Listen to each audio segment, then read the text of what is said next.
Brad's a great leader, and I think he was born for hospitality, to be honest.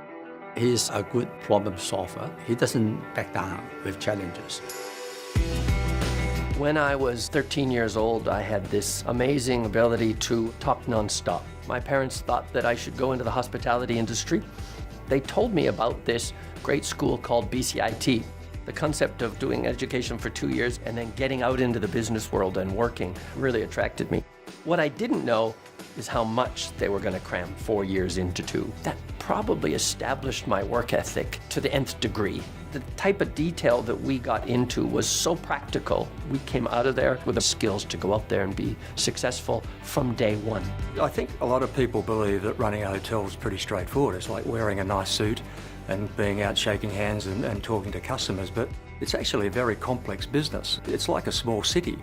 Coming out of BCIT, within 3 years, I had 5 jobs. I'd worked nonstop for so many years, so I decided to take a different journey. I rode my mountain bike around Europe and the Middle East and Africa, and what ended up happening was people kept coming up and wanting to talk about my bike. They would show me their town, they would explain their life, they would introduce me to all their family members, and I was just awestruck by this openness that people showed, and it made me realize that true hospitality comes from the heart. I really missed being part of something bigger.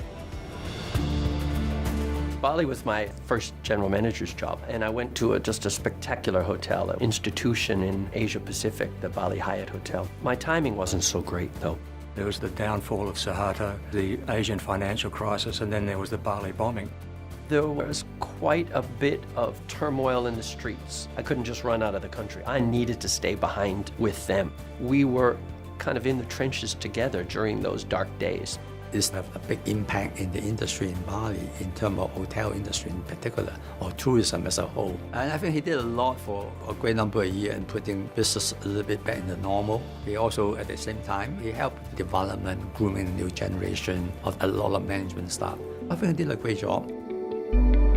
Come to Hong Kong in 2004. They were only a year out of SARS, and SARS was catastrophic for Hong Kong on so many levels. So I took over a hotel that was pretty beaten down in their mentality, and it was really up to me to kind of highlight to them the great opportunities that were ahead of them.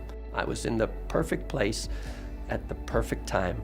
Today, I'm the Chief Operating Officer of Haralila Hotels worldwide. It's actually a family-operated billion-dollar business with 17 hotels around the world. I understand what drives owners, I understand what drives customers and the teams, and to put all that together is a wonderful opportunity for me.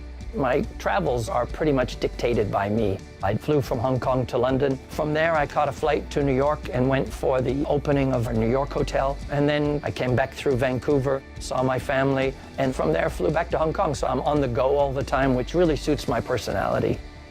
I'm just enjoying the ride every step of the way. I think it's now absolutely necessary in this complex world. You need to have a focus, you need to have a passion, and you need to find the program that will absolutely feed that passion. It's that relentlessness that has driven me, maybe even since I was a little kid in some ways, but was solidified in BCIT, was cemented in each of the jobs or each of the crises that I've faced throughout life. Find a way, make a way. That's simple.